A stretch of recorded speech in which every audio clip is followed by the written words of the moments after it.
এই মেয়ে কিতা করতেছেন আপনি? গাছ কাটতেছি গাছ। হ্যাঁ গাছ কাটতেছি। গাছ কাটতে হইনি আমরা ধান কাটতেছেন, ধানের গাছ কাটেছেন। আরে তুই কিতা কই না আমি আমি আমি আমি হ্যাঁ বিনাশ তো করিয়েছেন রে কট্টা দা হা করিয়েছেন রে রফিককে আমার সব নষ্ট করিয়েছ রে। না না এটা আমি কাটছি না এটা আমি কাটছি না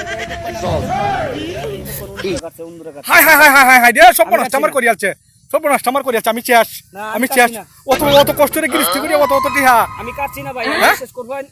আমি গাছ কাটি, আমি সাধারণ মানুষ। আমি দেখো এই প্রত্যেক দিনে গাছ কাটি আর এই প্রত্যেকদিন গাছ কাটি আমি আপনার টান তো এই হা কাটা খেলা করছে।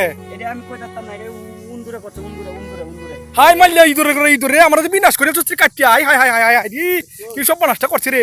এ রফিক কখন কিতা করন তে পরামর্শ কিতা করন আমার? এটা পরামর্শ এটা আপনি মনে করুন যে এই হ্যাঁ। ইন্দুরের ব্যাপারে আপনি যা করণের এটা ওখানে একমাত্র ইন্দুরে বিচার করতে পারবো কালা জানুন। হ্যাঁ। মানে ইন্দুরের বিচার করতে পারবো এই যে দুলাম টাম্পা করতে পারবো। হাই সব নষ্ট করছে রে। টাম্পারা এই সমাধান আপনারা কেউ দিয়ে দিতে তাও একটা বউ আমার লেমন ইন্দুর ছে একটা বোমা টাম্পারে কোহেন আলাপ আলোচনা করবেন টাম্পে তখন বোমা মহামানে সাতটাছে হ্যাঁ। একটা কোহেন